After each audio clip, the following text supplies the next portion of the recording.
사망의 줄이 나를 얽고 불의의 창수가 나를 두렵게 하였으며 수월의 줄이 나를 두르고 사망의 올무가 내게 이르렀도다. 내가 환난 중에서 여호와께 아뢰며 나의 하나님께 부르짖었더니 그가 그의 성전에서 내 소리를 들으시며 그의 앞에서 나의 부르짖음이 그의 귀에 들렸도다. 아멘. 우리 사회가 점점 경제적인 상황이 어려워지면서 2030 세대를 일컬어 3포 세대라는 신조어가 생겼습니다. 3포 세대는 연애, 결혼, 출산을 포기한 세대를 말하죠. 그 이후에 4포 세대라는 말도 나왔습니다. 이것은 3포 세대의 인간관계를 포기한 세대를 말합니다. 그 이후에 또 5포 세대라는 단어도 나옵니다. 연애, 결혼, 출산, 인간관계에 내 집 마련을 포기하는 그런 세대를 말합니다. 그것으로 끝나는 것이 아니라 이제 7포 세대라는 말이 또 등장합니다. 이것은 5포 세대의 꿈과 희망까지 포기한 세대를 말합니다. 그런데 아쉽게도 7포 세대로 끝나지 않고 9포 세대라는 말도 나옵니다. 이것은 7포 세대의 건강과 외모를 포기해야 한다라는 말까지 포함하는 것입니다.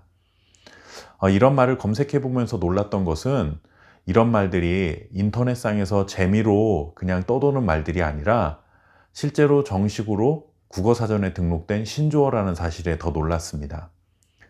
특별히 꿈과 희망을 포기한다라고 하는 것은 현재뿐만 아니라 미래에 대한 어떤 기대감도 갖지 못하는 것을 말하죠.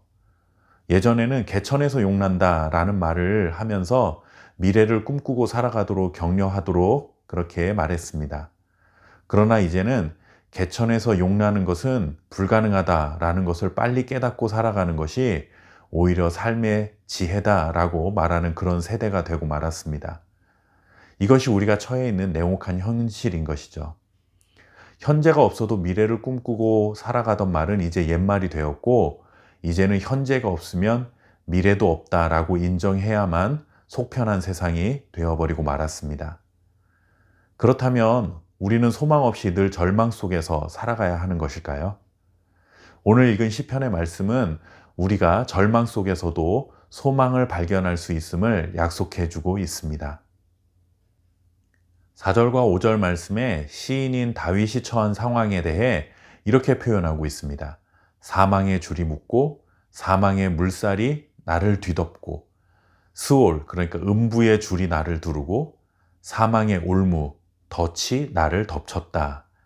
이런 표현들은 한마디로 죽을 지경이다 라고 하는 거죠. 우리가 너무 힘들면 이런 말 하잖아요.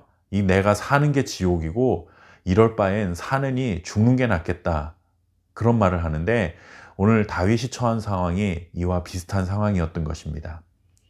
이 말은 구포 세대라는 말을 만들어 사용해야 할 만큼 아무런 기대와 소망을 가질 수 없는 절망적인 그런 심정을 토로하는 시인의 고백인 것이죠.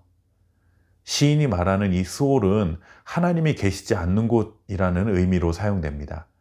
시인이 경험하고 있는 절망은 하나님과 우리 사람이 철저하게 분리되어 있는, 떨어져 있는 상황을 두고 말하는 것이죠.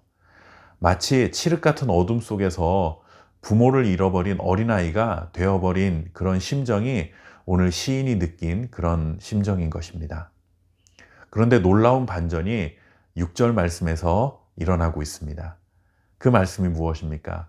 내가 하나님께 부르짖었더니 성전에, 저 멀리 성전에 계신 하나님의 귀에 나의 부르짖는 소리가 들렸다라고 하는 것입니다.